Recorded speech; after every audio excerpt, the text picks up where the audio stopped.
Echocardiography plays a central role in the evaluation of patients with known or suspected coronary artery disease.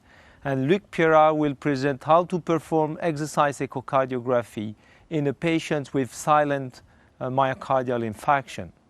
He will show the presence of inducible ischemia related to significant coronary artery disease. And on a second exam performed a couple of months later after CABG, he will highlight the usefulness of exercise echocardiography to identify the underlying mechanism of dyspnea by detecting the presence of dynamic mitral regurgitation and pulmonary hypertension. Well, first a few words regarding our patient. He comes for cardiac examination because he has several risk factors of coronary artery disease. A past history of smoking. He stopped smoking 5 years ago. He is treated by simvastatin for hypercholesterolemia. Still has an LDL cholesterol between 120 and 140 milligram per deciliter. He is completely asymptomatic. His clinical examination shows increased systolic blood pressure of 170 millimeter of mercury. He has no cardiac murmur. The electrocardiogram shows incomplete right bundle branch block and left axis deviation. There is no abnormal Q waves. So we will do a resting echocardiogram first. And well, we begin as usually by the parasternal window showing the parasternal long axis view. And second, this is the short axis view at the level of the papillary muscle. It shows normal contraction, normal thickening. Then we go to the apical window to obtain the four-chamber view. Well, this looks a little strange at the level of the post-receptal wall in the basal part. Looks non-kinetic. So we move counterclockwise the probe to obtain the two-chamber view. And this is a surprising finding. You see that there is an infarct at the basal one half of the inferior wall, good contraction of the anterior wall, and aneurysm, or at least infarct expansion. So the last is another clockwise rotation for the apical long axis view, which looks rather normal in contraction, in endocardial motion, and myocardial thickening. Well, because of this distortion, it's possible that the patient has some mitral regurgitation. So we look to the color flow. There is indeed a mitral regurgitant jet from the left ventricle to the left atrium, which should not be quantified according to the area of regurgitant flow in the left atrium because of several technical and physical factors. We can try to obtain the conversions region. While it's rather difficult, if there are a pisa, it's certainly very small. It's interesting also to look at the regurgitant jet and the pisa radius with color M mode to ensure that the pisa radius is similar throughout systole. Usually we have a higher pisa radius at the beginning, at the onset, and the late systole in secondary mitral regurgitation. You have seen that the mitral valve apparatus looks normal, so it is not a primary MR due to mitral valve disease, but rather a secondary MR due to the infarction. So we decide to do an exercise echo because if the patient is capable of exercising, he has no significant lung disease or vascular disease, it is better to use exercise rather than a pharmacological test because it will provide information on the evolution of blood pressure, the significance of eventual ST segment depression is well known with exercise echo. And so the problem is how, well, we will take the same images as at rest, but when should we begin the low charge exercise? I think that there are two different conditions. If there are subabnormal motion and thickening at rest, let's say hypokinesis rather than in this patient dyskinesis and infarct expansion, it's probably more interesting to take images rather immediately at the beginning of exercise when heart rate increases and when it's evident that there is some contractile reserve, to potentially identify a biphasic response at peak of exercise. So here we have a heart rate of 86, and we will take the long axis view, the short axis view, and again the apical 4-chamber, the 2-chamber view. That's clear that there is some improvement in myocardial thickening of the anterior wall. Of course, no change in the inferior wall, which represents a transmural complete myocardial infarction. And this is the apical long axis view. Then the patient should exercise until exhaustion or until at least the target heart rate is reached, or of course if he develops angina or significant ST segment depression or arrhythmias. So we go to peak exercise. The heart rate is 141, so it is above the target heart rate. And again, the short axis view. This is a daily life examination, so the quality of imaging is not perfect. Perhaps that we could have decided to improve the endocardial detection by opacification of the left ventricle, but we do not do that really at the end of exercise. So we take now the recovery.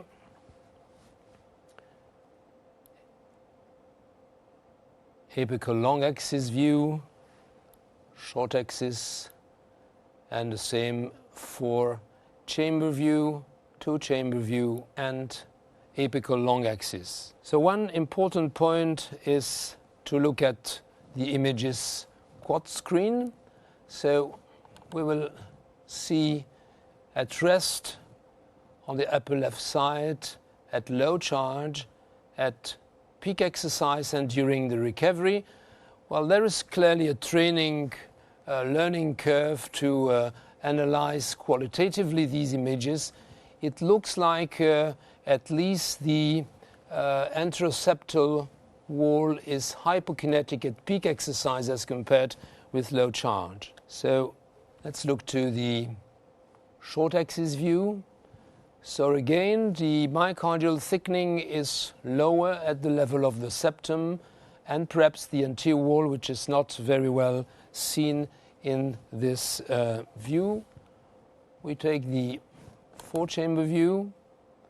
So again, there is clearly abnormal thickening at the apical region of the septum as compared with rest and low charge. We continue with the apical 2-chamber view. Well, clearly there is no improvement at the level of the transmural infarct, and it seems that the anterior wall is less contractile at peak exercise as compared with low charge of exercise.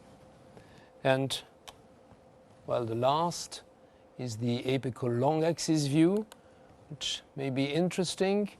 Well, it's less obvious that there is a real problem at the level of the septum, although we can sometimes decrease the rate of images to look at possible tardokinesis or post-systolic shortening.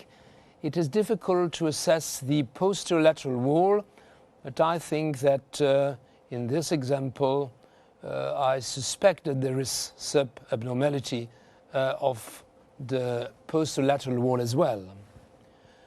So perhaps that we could look at the results of two-dimensional strain. So with two-dimensional strain, we can have a bullseye which nicely shows that there is an area of no strain, no deformation in the territory of the transmural infarction. We do not really need two-dimensional strain to identify that the inferior wall and basal perceptual wall are dyskinetic and without thickening, without deformation. The other areas looks quite normal in the two other territories. Of course, we have looked to the electrocardiogram. The patient had no chest pain, no arrhythmia. He had a small increase in systolic blood pressure from 140 to 150, but he has a 2 millimeter down-sloping ST segment depression in inferior and lateral leads, and also something which could give some information. He has a ST depression in the lead AVR, which has been validated as a possible sign of left main artery stenosis. So let's look now to the bullseye of deformation, longitudinal deformation at peak exercise, where we see, if we compare it with rest here, there is clearly abnormal strain, abnormal deformation in a large territory, perhaps with the exception of the apex, which may be strange, but clearly at the level of the anterior wall, lateral wall, posterior wall, suggesting that although it was not really evident from grayscale images and the qualitative interpretation, there are signs of multivessel coronary artery disease in these patients who had a previous completely silent inferior infarction. And so, of course, there is no doubt that coronary arteriography is required. And so I give you the result of coronary arteriography. There was indeed a 60% diameter stenosis of the left main artery. There was 50 to 60% stenosis of the mid-LAD, and there was 60% stenosis of the marginal branch and the distal circumflex artery, and of course a complete occlusion, thrombotic occlusion, old probably, of the right coronary artery. So even if the patient is asymptomatic, the extent of induced ischemia is a clear indication for revascularization, which was not possible percutaneously, so it was decided to submit the patients to surgical revascularization. He underwent bypass grafting with the use of the right coronary artery as a graft to the two marginal branches. The left was used to do a graft for the LAD and a diagonal branch, and there was no grafting of the right coronary artery, which were completely occluded, with some distal opacification by collateral flow, but was in a territory of transmural infarction with no possible functional recovery. So in summary, asymptomatic patients with some risk factors comes for clinical examination, no Q waves, but the evidence of a large transmural with infarct expansion in the territory of the right coronary artery, normal thickening of the other walls, some mild secondary mitral regurgitation, positive exercise test on electrocardiography, no chest pain, no angina, but the evidence more striking, I think, by the two-dimensional strain and the bull's eye presentation in the other coronary territories.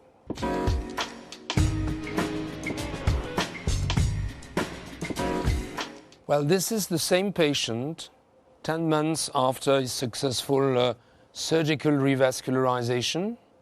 Of course, he has no angina. He had no angina before, no during the exercise test. So he quite well with no chest pain, but he mentions the development of significant dyspnea at exercise, perhaps that he does more exercise than previously.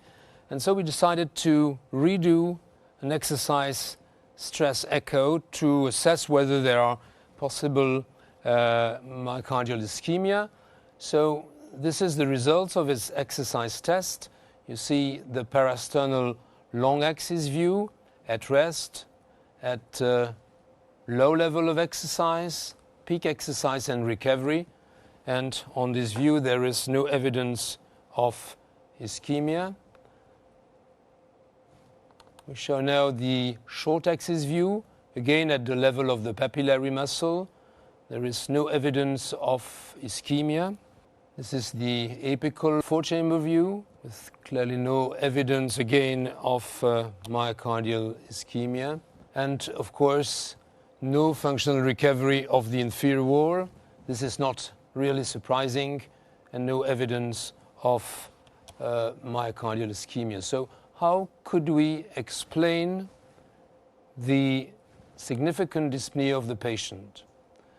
So we look to the mitral regurgitant jet, which looks quite similar, and again, not surprisingly, as compared with the previous before revascularization examination.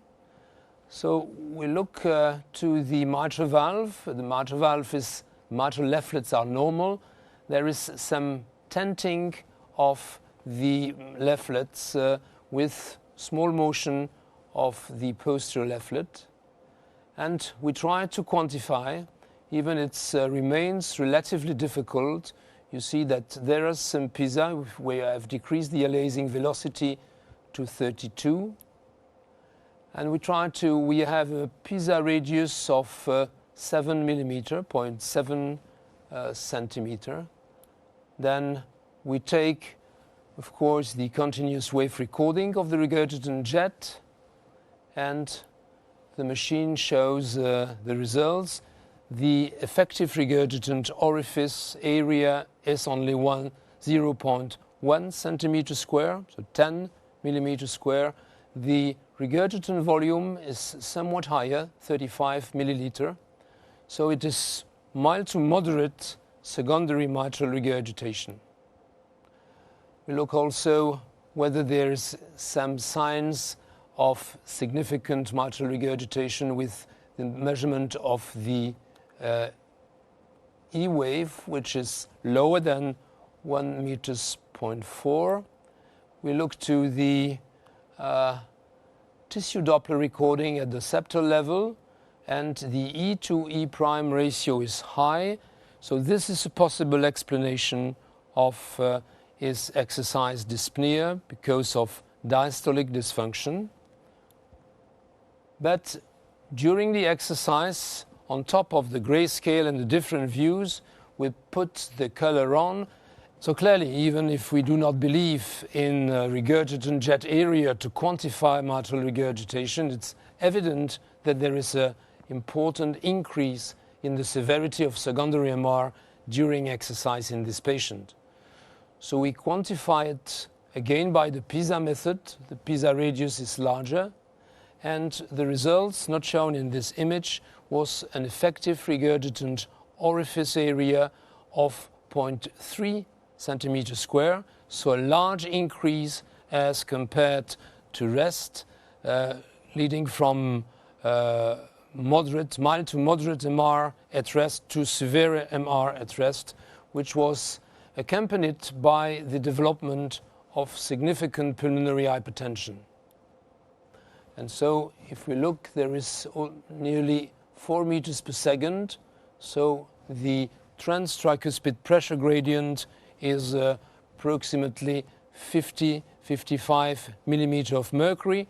We have to add the right atrial pressure, which is indeed difficult to assess during exercise by the measurement of the inferior vena cava diameter. So usually we add 10 millimeter of mercury, and the patient has developed significant pulmonary hypertension with a systolic pulmonary arterial pressure estimated at approximately 60 millimeters of mercury. Interestingly, it's also important to look at the patient.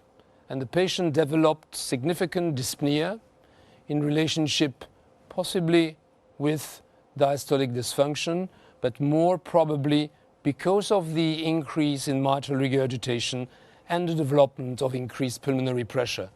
It may be also interesting to do clinical examination at the beginning or at the end of a stress echocardiogram or another mode of echocardiography. At rest, the pulmonary auscultation was normal.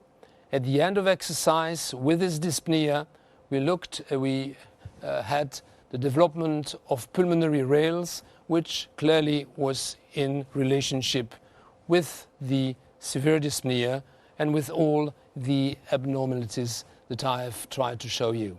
So in summary, 10 months after revascularization, there is no evidence of inducible ischemia, no ST segment depression on the electrocardiogram, a high increase in systolic blood pressure during exercise, but a dynamic secondary mitral regurgitation with a large increase in the effective regurgitant orifice, the development of pulmonary hypertension, and also the development of pulmonary rales at clinical examination. So what are the key messages of these examinations?